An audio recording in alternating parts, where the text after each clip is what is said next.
Morning and welcome back to Bhavishya blogs. ಬನ್ನಿ ಇವತ್ತಿನ ಬ್ಲಾಗ್ನ ಶುರು ಮಾಡೋಣ. ಡೈಲಿ ಬ್ಲಾಗ್ನ ಮಾಡ್ತಿದ್ದೀನಿ ನಾನು.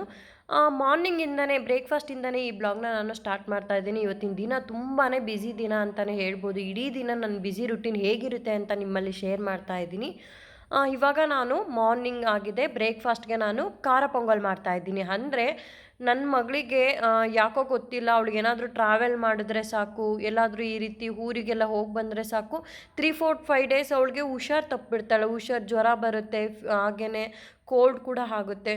ಸೊ ಆಯಿತು, 3 ಡೇಸ್ ಬಂದಿದ್ದು ನೆಕ್ಸ್ಟ್ ಡೇಯಿಂದನೂ ಅವಳಿಗೆ ಆಲ್ರೆಡಿ 3 ಡೇಸ್ ಆಗ್ತಾಯಿದೆ. ಊಟನೂ ತಿಂತಾಯಿಲ್ಲ, ಏನಿಲ್ಲ.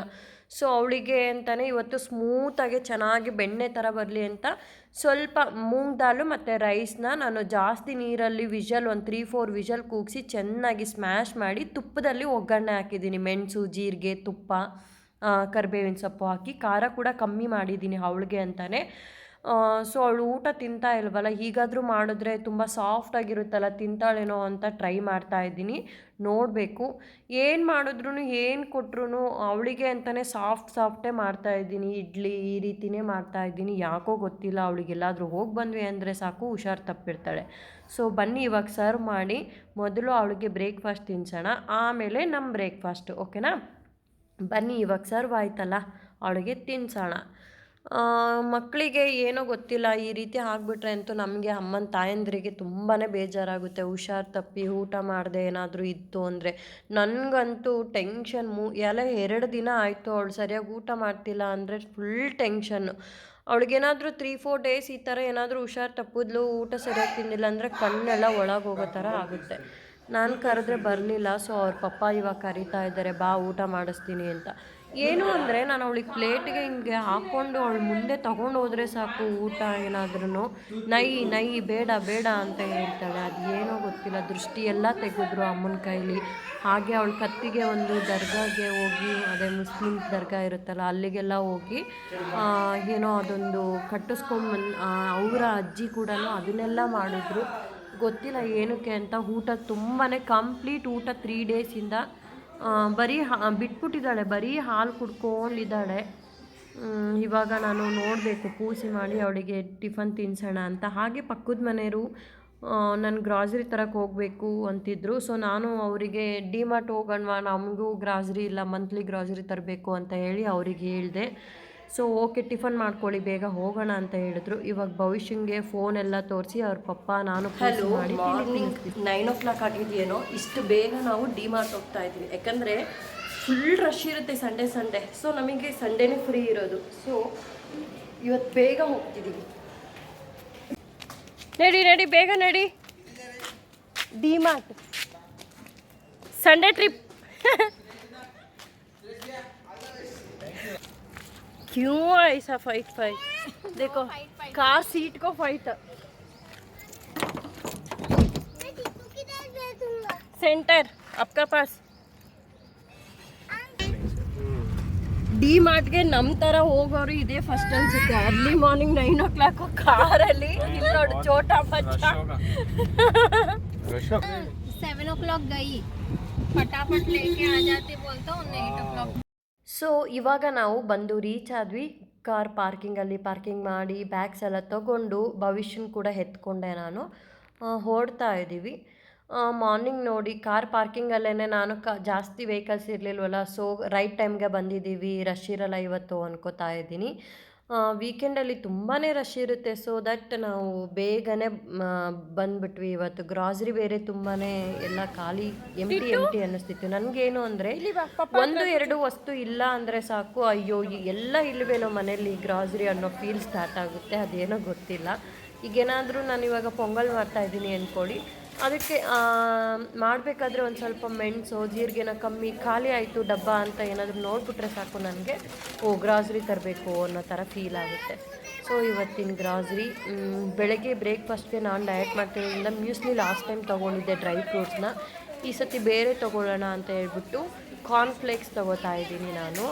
ಮಾರ್ನಿಂಗ್ ಒಂದೊಂದು ಟೈಮ್ ಅಂತಲ್ಲ, ನಾನು ಡಯಟ್ ಮಾಡ್ತಿರೋದ್ರಿಂದ ಮಾರ್ನಿಂಗ್ ಬ್ರೇಕ್ಫಾಸ್ಟ್ ಆಲ್ಮೋಸ್ಟ್ ಇದೇ ಇರುತ್ತೆ. ಸೊ ಹಾಗಾಗಿ ಸ್ವಲ್ಪ ಫ್ಯಾಮಿಲಿ ಪ್ಯಾಕ್, ದೊಡ್ಡ ಪ್ಯಾಕ್. ಇಲ್ಲಿ ನೋಡಿ ಇವ್ರು ಚೋಟಾ ಬಚ್ಚ ಇಬ್ಬರು ಇಬ್ಬರೂ ಈ ಥರ ಟ್ರಾಲಿ, ಅವ್ರಿಗೆ ಒಂದು ಸಪ್ರೇಟ್ ಟ್ರಾಲಿ ತೊಗೊಂಡಿದ್ದಾರೆ ಅವರು. ನಾವು ಗ್ರಾಸರಿ ಹಾಕೋದಕ್ಕೆ ಅವರು ಜಾಗ ಬಿಡೋದಿಲ್ಲ, ಹಂಗಾಗಿ ಇನ್ನೊಂದು ಟ್ರಾಲಿ ತೊಗೊಂಡು ಸೊ ಈ ರೀತಿ ಶಾಪಿಂಗ್ ನಡೀತಾ ಇದೆ, ಅಂದರೆ ಗ್ರಾಸರಿ ಶಾಪಿಂಗ್ ನಡೀತಾ ಇದೆ. ನೆಕ್ಸ್ಟ್ ನಾನು ದಿನಸಿ ಸ್ವಲ್ಪ ಶುಗರು, ಹಾಗೆ ಮೂಂಗ್ ದಾಲು ಮತ್ತು ಊರ್ ದಾಲು ಈ ರೀತಿ. ಭವಿಷ್ಯಗೆ ಇನ್ನೊಂದು ಅಂದರೆ ಇವತ್ತು ಮಾರ್ನಿಂಗ್ ನಾನು ಭವಿಷ್ಯಂಗೆ ಊರ್ದು ದಾಲ್ದು ಅವಳಿಗೆ ವಡೆ ಅಂದರೆ ತುಂಬ ಇಷ್ಟ. ಸೊ ಔಟ್ಸೈಡ್ ಒಂದು ಟೈಮ್ ಚೆನ್ನಾಗಿ ಇಷ್ಟಪಟ್ಟು ತಿಂದಿದ್ಲು. ಇವಾಗ ಅವಳಿಗೆ ಹುಷಾರಿಲ್ವಲ್ಲ, ಅಟ್ಲೀಸ್ಟ್ ಮನೇಲಿ ಮಾಡಿ ತಿನ್ಸೋಣ, ಔಟ್ಸೈಡ್ದೆಲ್ಲ ಬೇಡ ಅಂತ ಹೇಳಿ ಉದ್ದಿನ ಕಾಳು ಕೂಡ ಇವತ್ತು ನಾನು ಜಾಸ್ತಿ ತಗೋತಾ ಇದ್ದೀನಿ ಅವಳಿಗೋಸ್ಕರ. ನೋಡಿ, ನಾನು ಅವಳು ಊಟ ತಿನ್ನಲ್ಲ ಅಂದರೆ ಅವಳು ಇಷ್ಟಪಟ್ಟು ಏನೇನು ತಿಂದಿರ್ತಾಳೆ ಅಂತ ಎಲ್ಲ ನೆನಪಿಸ್ಕೊಂಡು ಅವಳಿಗೆ ಅಂತಲೇ ಈ ಥರ ಎಲ್ಲ ಮಾಡಿ ನಾನು ಅವಳಿಗೆ ಎಷ್ಟು ಎಷ್ಟು ಟ್ರೈ ಮಾಡ್ತೀನಿ ತಿನ್ನಿಸೋದಕ್ಕೆ ಎಲ್ಲ. ಅಂದರೂ ಅವಳು ಏನಾದರೂ ತಿನ್ನಲ್ವಲ್ಲ, ಬಟ್ ಆಕ್ಟಿವ್ ಇದ್ದಾಳೆ. ಅವಳಿಗೆ ಏನು ಅಂದರೆ ಹುಷಾರಿಲ್ಲ ಅಂದರೂ ಕೂಡ ಊಟ ಬಿಟ್ಬಿಡ್ತಾಳೆ, ಕಂಪ್ಲೀಟ್ ಊಟ ಬಿಡ್ತಾಳೆ, ಬಟ್ ತುಂಬ ಆಕ್ಟಿವ್ ಆಗಿರ್ತಾಳೆ. ಸೊ ಅವಳ ಫೇವ್ರೆಟ್ ಮ್ಯಾಗಿ ಇವಾಗ ಇಲ್ಲಿ. ಟಿಟು ಏನು ಬೇಕು, ಏನು ಬೇಕು? ಮ್ಯಾಗಿ ಬೇಕಾ? ಹ್ಞೂ, ಇದು ಪೂರ್ತಿ ಎತ್ಕೊಂಡ್ಲೆ ನಾನಿಲ್ಲಿ. ಹಾಂ ಹಾಂ ನೋಡ್ಬೋದು, ಅವರು ಡಿ ಮಾರ್ಟಲ್ಲಿ ಟ್ರೈನ್ ಆಟ ಆಡ್ತಾ ಇದ್ದಾರೆ. ಮುಂದೆ ಅವನು ನಮ್ಮ ಗ್ರಾಸರಿ ಅದು ಟ್ರಾಲಿ ದೆಪ್ತಾ ಇದ್ದಾನೆ, ಇವಳು ಹಿಂದೆ ಇವ್ರು ಕೂತಿರೋದು. ಸೊ ಟ್ರೈನ್ ಅಂತ ಎಲ್ಲ ಇವ್ರನ್ನೇ ನೋಡ್ತಾ ಇದ್ರು ಅಲ್ಲಿ. ನೆಕ್ಸ್ಟು ಟಿಟ್ಟುಗೆ ಡೈಪರ್. ನಾನು ಡಿ ಮಾರ್ಟಲ್ಲೇ ಈ ಡೈಪರ್ಸ್ನ ಪರ್ಚೇಸ್ ಮಾಡೋದು. ಏನಕ್ಕೆ ಅಂದರೆ ಇಲ್ಲಿ 500 ಆ ಥರ ನೋಡಿ, 550 ಆ ರೀತಿ, ಆ ಒಂದು ಅಷ್ಟು ಇದು ಅಮೌಂಟು ಆಫರ್ ಪ್ರೈಸಲ್ಲಿ ಸಿಗುತ್ತೆ. ಸೊ ನಿಮಗೂ ಏನಾದರೂ ಬೇಬೀಸ್ ಇದೆ ಅಂದರೆ ನಾನು ನಿಮಗೆ ಇದು ಮಾಡೋದು, ಡಿ ಮಾರ್ಟಲ್ಲೇ ಬೆಸ್ಟ್ ಪ್ರೈಸ್ಗೆ ನಮಗೆ ಈ ಥರ ಡೈಪರ್ಸ್ನ ಸಿಗುತ್ತೆ. ಸ್ವಲ್ಪ ಕೆಲವು ಆನ್ಲೈನ್ಗೆ ಕಂಪೇರ್ ಮಾಡಿದ್ರೆ, ಮೆಡಿಕಲ್ ಶೋರಿಗೆ ಕಂಪೇರ್ ಮಾಡಿದ್ರೆ. ಸೊ ಗ್ರಾಸರಿ ತೊಗೊಂಡು ಎಲ್ಲ ಆಯಿತು ಫ್ರೆಂಡ್ಸ್. ಹಾಗೆಯೇ ನಾನು ಈ ಒಂದು ಗ್ರಾಸರಿಗೆ ಬಂದಿದ್ನಲ್ಲ, ಡಿ ಮಾರ್ಟಲ್ಲಿ ಆಫರ್ ಇವಾಗಿಂದ ಅಟ್ ಪ್ರೆಸೆಂಟ್ ಇವತ್ತಿನ ದಿನ ಏನೆಲ್ಲ ಆಫರ್ಸ್ ಇತ್ತು, ಹಾಗೆ ಕಿಚನ್ಗೆ ಯೂಸ್ಫುಲ್ ಐಟಮ್ಸ್ನ ನಾನು ಚಿಕ್ಕದಾಗಿ ಒಂದು ಬ್ಲಾಗ್ ಮಾಡಿ ಸಪ್ರೇಟ್ ಹಾಕಿದ್ದೀನಿ. ಸೊ ಅದನ್ನು ಕೂಡ ಚೆಕ್ಔಟ್ ಮಾಡಿ ನೋಡಿ. ಭವಿಷ್ಯಂಗೆ ಅವ್ರ ಪಪ್ಪ ಲಗೇಜ್ ಅಂದರೆ ಗ್ರಾಸರಿ ಲಗೇಜ್ ಇತ್ತಲ್ಲ, ಮೇಲೆ ಎತ್ಕೊಂಡು ಹೋಗ್ಬಿಟ್ರು. ಅವರು ಹೋದ್ರು ಅಂತ ಅಳ್ತಾ ಅಲ್ಲೇ ಕೂತಿದ್ದಾಳೆ. ನೆಕ್ಸ್ಟ್ ಅವ್ರ ಪಪ್ಪ ವಾಪಸ್ ಬಂದು ಅವಳನ್ನ ಎತ್ಕೊಂಡು ಗ್ರಾಸರಿ ತೊಗೊಂಡಂತೂ ಬಂದಿದ್ದಾಯಿತು. ಇವಾಗ ನೀಟಾಗಿ ಇಲ್ಲೆಲ್ಲ ಹಾಗೇನೆ ಅಂದರೆ ಎಲ್ಲ ಸ್ಟೋರ್ ಮಾಡಿ ಇಡಬೇಕು. ಸೊ ನೋಡಿ, ಎಲ್ಲ ಇಷ್ಟಿದೆ, ಖಾಲಿ ಆಗಿದೆ. ಇದೆಲ್ಲ ಇವಾಗ ಸ್ಟೋರ್ ಮಾಡೋಣ ಬನ್ನಿ. ಸೊ ಇವಾಗ ಸ್ಟೋರ್ ಮಾಡಬೇಕಾದ್ರೆ ಇದು ನೋಡಿ, ನಾನು ನಿಮಗೆ ಈ ಬಾಸ್ಕೆಟ್ನ ಅಂದರೆ ಸ್ಟೋರೇಜ್ ಬಾಕ್ಸ್ನ ತೋರಿಸಿದ್ದೆ ಅಲ್ವಾ, ಐಕ್ಯಾದಿಂದ ತೊಗೊಂಬಂದಿದ್ದೆ. ಆಫರಲ್ಲಿ ತುಂಬ ಕಮ್ಮಿ ಸಿಕ್ತು ಅಂತ, ಒಂದು 400 ಇದರಲ್ಲಿ.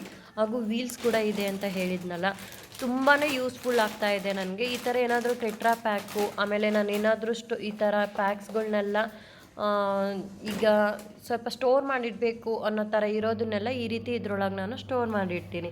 ಫೈನಲಿ ನನ್ನ ಥಿಂಗ್ಸ್ನೆಲ್ಲ ತಂದಿದ್ದನ್ನು, ಐಟಮ್ಸ್ನೆಲ್ಲ, ಗ್ರಾಸರಿ ಎಲ್ಲ ಫಿಲ್ ಮಾಡಿ ಈ ರೀತಿ ನೀಟಾಗಿ ಜೋಡಿಸಿದ್ದಾಯಿತು.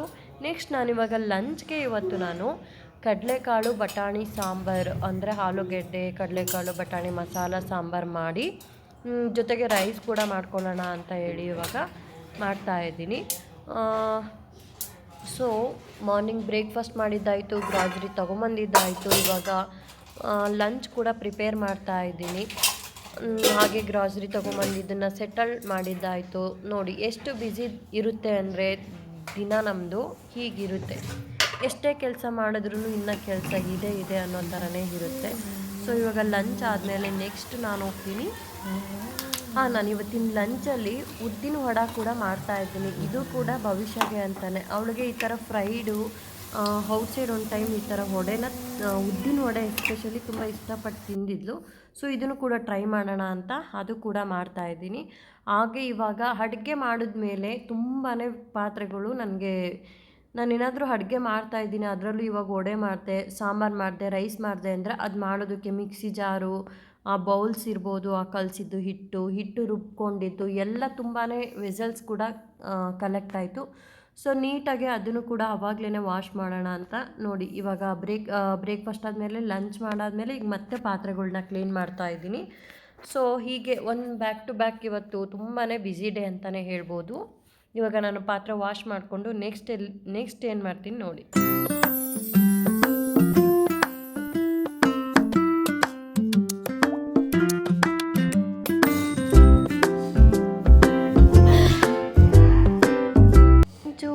ಆಯ್ತಲ್ಲ ಅಂದರೆ ಅಡುಗೆ ಮಾಡಿ ಪ್ರಿಪೇರ್ ಮಾಡಿ ಆಯ್ತಲ್ವ. ಸೊ ಇವಾಗ ಒಟ್ಟಿಗೆ ಇವತ್ತು ಸಂಡೇ ಆಗಿರೋದ್ರಿಂದ ಇವ್ರು ಮನೇಲೇ ಇರ್ತಾರಲ್ವ. ಸೊ ನಾವು ಹೇಗೆ ಅಂದರೆ ಇಬ್ಬರು ಒಂದೇ ಅಟ್ ಎ ಸೇಮ್ ಟೈಮಲ್ಲಿ ಊಟ ಮಾಡ್ತಿದ್ದೀವಿ. ಡಿನ್ನರ್ ಆಗಿರ್ಬೋದು, ಲಂಚ್ ಆಗಿರ್ಬೋದು ಅಂದರೆ ಒಂದೇ ತಟ್ಟೆಯಲ್ಲಿ ಊಟ ಮಾಡಿ ಏನೋ ನಮಗೆ ಅಭ್ಯಾಸ ಆಗಿದೆ. ಅದು ಏನಕ್ಕೆ ಅಂದರೆ ನಾನು ಒಬ್ಬಳೇ ಕೂತ್ಕೊಂಡ್ರೆ ಜಾಸ್ತಿ ಊಟ ಮಾಡಲ್ಲ, ನಾನು ಚೆನ್ನಾಗಿ ತಿನ್ನಲ್ಲ ಅಂತ ಹೇಳಿ ನಮ್ಮ ಮನೆಯವ್ರದ್ದು ಐಡಿಯಾ. ಏನು ಅಂದರೆ ನಾನು ಅರ್ಧ ಮುದ್ದೆ ತಿಂತೀನಿ ಅಂದ್ಕೊಳ್ಳಿ, ನಮ್ಮ ಮನೆಯವರು ಒಂದು ಮುದ್ದೆ ತಿಂತಾರೆ ಅಂದ್ಕೊಳ್ಳಿ. ಈ ರೀತಿ ಇಬ್ಬರು ಕೂತಾಗ 2 ಮುದ್ದೆ ತಿಂದಿದ್ದೀವಿ, ಅದನ್ನು ಕೂಡ ಅಬ್ಸರ್ವ್ ಮಾಡಿದ್ದೀವಿ. ಸೊ ಏನೋ ಗೊತ್ತಿಲ್ಲ, ಈ ರೀತಿ ಇಬ್ಬರು ಒಟ್ಟಿಗೆ ಕುತ್ಕೊಂಡು ತಿಂದರೆ ಹೊಟ್ಟೆ ತುಂಬ ಹಾಗೂ ಇನ್ನೂ ತಿನ್ನಬೇಕು ಅನ್ನಿಸ್ತಾ ಇರುತ್ತೆ. ಸೊ ನಮ್ಮಿಬ್ಬರಿಗೆ ಇದೊಂಥರ ಏನೋ ನಮ್ಮ ಲೈಫ್ ಸ್ಟೈಲಲ್ಲಿ ಹ್ಯಾಬಿಟ್ ಅಂತಲೇ ಹೇಳ್ಬೋದು. ತುಂಬ ಅಂದರೆ ಮೋಸ್ಟ್ ಆಫ್ ದ ಟೈಮು ನಾವಿಬ್ಬರು ಈ ರೀತಿ ಒಟ್ಟಿಗೆ ಕುತ್ಕೊಂಡು ತಿಂದಿರೋದೇ ಜಾಸ್ತಿ ನಮ್ಮ ಲೈಫ್ ಸ್ಟೈಲಲ್ಲಿ. ಸೊ ಇದೊಂದು ನಮಗೆ ಸ್ಪೆಷಲ್ ಅಂತಲೇ ಹೇಳ್ಬೋದು. ಸೊ ಇವಾಗ ಮಧ್ಯಾಹ್ನದ ಊಟ ಮುಗಿಸಿ ನಾನು ನೆಕ್ಸ್ಟು ಊರಿಂದ ಲಗೇಜ್ ಎಲ್ಲ ಹಾಗೆ ತೊಗೊಂಬಂದಿದ್ದೆ. ವಾಶ್ ಕೂಡ ಅಲ್ಲಿ ಅಂದರೆ ಹಬ್ಬ ಎಲ್ಲ ಇತ್ತಲ್ಲ, ತುಂಬ ಬ್ಯುಸಿ ಇತ್ತು ಅಲ್ಲಿ. ಹಾಗೇ ಅಲ್ಲಿ ಊರ ಕಡೆ ಹೇಗೆ ಅಂದರೆ ಪಾಪ ಅವರು ವಾಷಿಂಗ್ ಮಿಷಿನ್ ಇಲ್ಲ ಅತ್ತೆ ಮನೇಲಿ, ಕಲ್ಲಲ್ಲಿ ಹೊರಗೇ ತೊಳಿತಾರೆ. ಸೊ ಅವ್ರಿಗೇನಕ್ಕೆ ಕೆಲಸ ಕೊಡೋದು ಅಂತ ಹೇಳ್ಬಿಟ್ಟು ನಾನೇನು ಬಿಚ್ಚಿದ್ದನ್ನೆಲ್ಲ ಹಾಗೆ ನನ್ನ ಸೂಟ್ ಕೇಸಲ್ಲಿ ಹಾಕೊಂಬಂದಿದ್ದೆ. ಮಿಕ್ಸ್ ಆಗಿಬಿಟ್ಟಿದೆ ಇಲ್ಲಿ ನಾನು. ಅದಕ್ಕೇ ಏನು ಮಾಡ್ತಿದ್ದೀನಿ, ಸ್ಮೆಲ್ ಬರುತ್ತೇನೋ ಅಂದ್ಬಿಟ್ಟು ಈ ಥರ ಸ್ಮೆಲ್ ಮಾಡಿ ಕೂಡ ಸಪ್ರೇಟ್ ಮಾಡಿದ್ದೀನಿ. ಯಾರೂ ಮಾಡಲ್ಲ ಅಂದ್ಕೋತೀನಿ, ಈ ಥರ ನಾನೇ ಸ್ಪೆಷಲಾಗಿ ಮಾಡ್ತಾಯಿದ್ದೀನಿ ಅನಿಸುತ್ತೆ. ಭವಿಷ್ಯದಂತೂ ಆಲ್ಮೋಸ್ಟ್ ಪೂರ್ತಿ ಮಿಕ್ಸ್ ಆಗಿ ಹೋಗ್ಬಿಟ್ಟಿತ್ತು. ಸೊ ಅವಳದನ್ನು ಸಪ್ರೇಟ್ ಮಾಡೋಕ್ಕೆ ಹೋಗಲಿಲ್ಲ, ಎಲ್ಲ ವಾಶ್ಗೆ ಹಾಕ್ಬಿಟ್ಟೆ. ಸೊ ನಾನು ಈ ರೀತಿ ಅಂದರೆ ನನಗೆ ಫೈನಲಿ ಈ ರೀತಿ ಮಿಕ್ಸ್ ಆಗಿರೋದ್ರಿಂದ ಎಲ್ಲ ಹಾಕೋಣ ವಾಷಿಂಗ್ ಮಿಷಿನ್ಗೆ ಅಂತ ಹೇಳ್ಬಿಟ್ಟು ಸುಮ್ಮನೆ ಎಲ್ಲ ಎತ್ಕೋತಾ ಇದ್ದೀನಿ. ಸೊ ಇವಾಗ ಮಿಷಿನ್ಗೆ ಹಾಕಿ, ವಾಷಿಂಗ್ ಮಿಷಿನ್ಗೆ ಲಿಕ್ವಿಡ್ನ ಯೂಸ್ ಮಾಡೋದ್ರಿಂದ ಈ ರೀತಿ ಜಗ್ಗೆ ನಾನು ಲಿಕ್ವಿಡ್ನ ಹಾಕ್ಕೊಂಡು ಅದು ಎಷ್ಟು ಕ್ವಾಂಟಿಟಿಲಿ ಹಾಕೋಬೇಕು ಅಂತ ಇರುತ್ತಲ್ಲ ಅಷ್ಟನ್ನ ಈ ರೀತಿ ನೀರನ್ನ ಬಿಟ್ಟು ಅಂದರೆ ಶೇಕ್ ಮಾಡಿ ಸ್ವಲ್ಪ ಅದನ್ನು ಈ ರೀತಿ ತೆಳ್ಳಗೆ ಮಾಡಿ ನಾನು ಹಾಕ್ತೀನಿ. ಈ ಥರ ಹಾಕೋದ್ರಿಂದ ನಾವು ಹಿಂಗೆ ಮೇಲಿಂದ ಹಿಂಗೆ ಡ್ರಾಪ್ ಮಾಡ್ತೀವಲ್ಲ, ಪೋರ್ ಮಾಡ್ತೀವಲ್ವ, ಅದು ಮೇಲಿರೋ ಕ್ಲಾತ್ಗೆ ಅಷ್ಟೇ ಸ್ಟಿಕ್ಕಿ ಆಗಿಬಿಡುತ್ತೆ, ತುಂಬ ಗಟ್ಟಿ ಇರುತ್ತಲ್ಲ. ಸೊ ಈ ರೀತಿ ಜಗ್ಗಲ್ಲಿ ಹಾಕೋದ್ರಿಂದ ಏನೋ ಒಂಥರ ಎಲ್ಲ ಬಟ್ಟೆಗೂ ಸ್ಪ್ರೆಡ್ ಆಗುತ್ತೆ ಅಂತ ಒಂದು ಟಿಪ್ಸ್. ಹೆಲೋ, ಬೆಳಗ್ಗೆ ಡಿಮಾರ್ಟ್ಗೆ ಬೇಗನೆ ರಶ್ ಆಗೋಕ್ಕೆ ಮುಂಚೆ ಹೋಗಿ ಬಂದುಬಿಡೋಣ ಅಂತ ಹೇಳಿಬಿಟ್ಟು ತಿಂಡಿ ತಿಂದು ಹಾಗೆ ಸ್ನಾನ ಮಾಡದೆ ರೆಡಿ ಆಗ್ಬಿಟ್ಟು ಮೇಲೆ ಹೋಗ್ಬಿಟ್ಟಿದ್ವಿ. ಸೊ ಇವಾಗ ಬಟ್ಟೆ ಮಿಷಿನ್ಗೆ ಹಾಕಿದ್ನಲ್ಲ, ಅದು ವಾಶ್ ಆಗೋ ಅಷ್ಟೊತ್ತಿಗೆ ಸ್ನಾನ ಮಾಡ್ಕೊಂಬಂದು ಇವಾಗ ಅದು ನಿಂತಿದೆ. ಸೊ ಇವಾಗ ಬಟ್ಟೆ ಒಣಾಕಬೇಕು. ನೋಡಿ, ಬೆಳಗ್ಗೆಯಿಂದ ಮೇಲೆ ಮೇಲೆ ಮೇಲೆ ಮೇಲೆ ಕೆಲಸ ಕೆಲಸ ಕೆಲಸ ಕೆಲಸ, ಎಷ್ಟು ಬ್ಯುಸಿ ಡೇ ಅಲ್ವಾ ಇವತ್ತು. ಇವಾಗ ಬಟ್ಟೆ ಕೂಡ ಒಣಾಕಬೇಕು.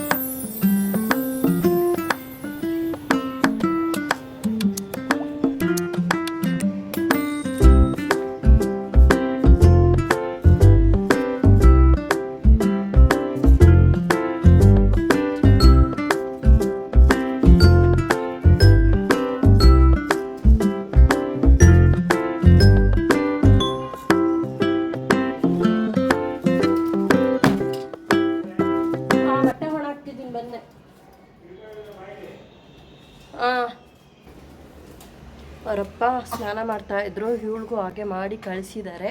ಮೇಡಮ್ಗೆ ಸ್ನಾನ ಆಗಿದೆ. 3 ದಿನ ಆಯಿತು. ಅವಳಿಗೇನಾದರೂ ಜರ್ನಿ ಮಾಡಿ ಬಂದರೆ ಹುಷಾರು ತಪ್ತಾಳೆ. ಆಲ್ರೆಡಿ ಜ್ವರ ಬಂದಿದೆ, ಊಟ ತಿಂತಾ ಇಲ್ಲ, ಕಣ್ಣೆಲ್ಲ ಒಣಗೋಗ್ತಿದೆ ನೋಡಿ. ಊಟ ಮಾಡೋ ಥರ ಅದೇನೋ ಮುಸ್ಲಿಮ್ದು ದರ್ಗಾದಾಗೆಲ್ಲ ಹೋಗಿ ಅವ್ರ ದಾದಿ ಅಂದರೆ ಅವ್ರ ಅಜ್ಜಿ ಏನೇನೋ ಅಂತರ ಎಲ್ಲ ಕಟ್ಟಿಸ್ಕೊಂಬಂದಿದ್ದಾರೆ, ಆದರೂ ಇವಳು ಊಟ ಮಾಡ್ತಿಲ್ಲ. ನೀನು ಯಾಕೆ ಊಟ ಮಾಡ್ತಿಲ್ಲ?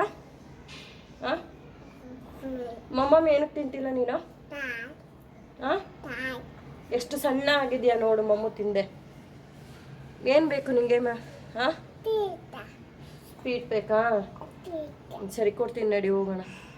ಅವಳಿಗೆ ಡ್ರೆಸ್ ಎಲ್ಲ ಹಾಕಿ ಇವಾಗ ನಾನು ಈವ್ನಿಂಗ್ ಆಯಿತು. ಇನ್ನು ನೋಡಿ, ಈ ಪಾತ್ರೆಗಳನ್ನೆಲ್ಲ ನಾನು ನೀರು ಸೋಸ್ಕೊಳ್ಳೋಕ್ಕೆ ವಾಶ್ ಮಾಡಿ ಇಟ್ಟಿದ್ನ. ಸೊ ಇವಾಗ ಅದನ್ನು ಜೋಡಿಸ್ಬೇಕು. ಜೋಡಿಸೋದಕ್ಕೆ ಮುಂಚೆ ಈವ್ನಿಂಗ್ 5 o'clock ಆಗಿದೆ ಇವಾಗ ಟೈಮಿಂಗ್ಸು. ಸೊ ಟೀ ಮಾಡ್ಕೊಂಡು ಕುಡಿಯೋಣ ಸ್ವಲ್ಪ ಅಂತ ಹೇಳಿ ಟೀಗೆ ಇಟ್ಬಿಟ್ಟು ಹಾಗೆ ಜೋಡಿಸ್ಕೊಳ್ಳೋಣ ಅಂತ ನೆಕ್ಸ್ಟ್ ನಾನು ಟೀಗೆ ಮಾಡ್ತಾಯಿದ್ದೀನಿ. ನೋಡಿ ಎಷ್ಟು ಬ್ಯುಸಿ ಇರುತ್ತೆ ಅಂದರೆ, ಏನಾದರೂ ಈ ರೀತಿ ಊರಿಗೆಲ್ಲ ಹೋಗಿ ಬಂದ್ವಿ ಅಂದರೆ ಅದರಲ್ಲೂ ಬಟ್ಟೆಗಳನ್ನೆಲ್ಲ ಹಾಕೋದು, ಒಣ ಹಾಕೋದು. ಇವತ್ತು 2 ಸತಿ ಮಿಷಿನ್ ಓಡಿಸಿದ್ದೀನಿ ಅಂದ್ಕೊಡಿ ನಾನು. ನಾರ್ಮಲಿ ನಮ್ಮ ಡೈಲಿ ಹಾಕ್ಕೊಂಡಿದ್ದ ಬಟ್ಟೆ ಮತ್ತು ಊರಿಂದ ಬಂದಿದ್ದ ಬಟ್ಟೆ. ಸೊ ಬಟ್ಟೆ ಒಣಗಾಕೇ ಜಾಗ ಇರಲಿಲ್ಲ, ಹಾಗಾಗ್ಬಿಟ್ಟಿದೆ. ಸೊ ಇವಾಗ ಟೀ ಮಾಡೋ ಟೈಮ್. ಈವ್ನಿಂಗ್ ಟೀ ಕುಡ್ಕೊಂಡು ನೋಡಿ, ಇದು ಬಂದುಬಿಟ್ಟು ನಾನು ಡಿಮಾರ್ಟಲ್ಲಿ 99 ರೂಪಿಗೆ ತಂದಿದ್ದೆ. ಅಂದರೆ ತಂದೂರಿ ಫ್ರೈ ಅಂತಾರಲ್ಲ, ಅದೇನೋ ಈ ಥರ. ನಾನು ಇದನ್ನು ಫುಲ್ಕ ಮಾಡಬೇಕಾದ್ರೆ ನಾನು ಹೀಗೆ ಅಂಚನ್ನ ಅಂದರೆ ತವಾನ ಇಟ್ಕೊಂಡು ಒಂದು ರೌಂಡು ತವಾದಲ್ಲಿ ಬಿಸಿ ಮಾಡಿ ಮತ್ತೆ ಎತ್ತಿ ಅದನ್ನು ಒಲೆಯಲ್ಲಿ ಸುಡ್ತಾ ಇದ್ದೆ ನಾನು. ಹಿಂದಿನ ಬ್ಲಾಗಲ್ಲಿ ನಾನು ಫುಲ್ಕ ಬ್ಲಾಗ್ ಮಾಡಿದ್ದೀನಲ್ಲ, ಅದ್ರಲ್ಲಿ ನೋಡಿದ್ರೆ ಗೊತ್ತಾಗುತ್ತೆ ನಿಮಗೆ. ಸೊ ಆ ಸರ್ಕಸ್ ಬೇಡ ಇದರಲ್ಲಿ ಮಾಡು ಅಂತ ಹೇಳಿ ಇವರೇ ಐಡಿಯಾ ಕೊಟ್ಟಿದ್ದು. ಹಾಗೆ ಡೈರೆಕ್ಟ್ ಇದನ್ನು ಸ್ಟವ್ ಮೇಲೆ ಇಟ್ಬಿಟ್ಟು ಹಾಗೆ ಚಿಕ್ಕ ಚಿಕ್ಕದಾಗೆ ಫುಲ್ಕ ಉಜ್ಕೊಂಡು ಹಾಗೆ ಅದರಲ್ಲೇ ಸುಡೋದು ಅಂತ ಹೇಳಿ ಅದು ತಂದಿದ್ದೀನಿ. ಹಾಗೆಯೇ ನಾನು ನೆಕ್ಸ್ಟು ಬೆಳಗ್ಗೆ ಇನ್ನೂ ಬಿಸಿ. ಇವಾಗ ಈವ್ನಿಂಗ್ ಆಯಿತು. ಭವಿಷ್ಯಂಗೆ ಒಂದು ರೌಂಡು ಏನು ಸೈಕಲ್ ಬೇಕಾ? ಸೈಕಲ್ ಒಂದು ರೌಂಡ್ ಓಡಿಸ್ಕೊಂಡು ಸ್ವಲ್ಪ ಆಟ ಆಡಿಸ್ಕೊಂಡು ವಾಕ್ ಮಾಡಿಕೊಂಡು ಬರುವ. ಓಕೆ, ನಾನು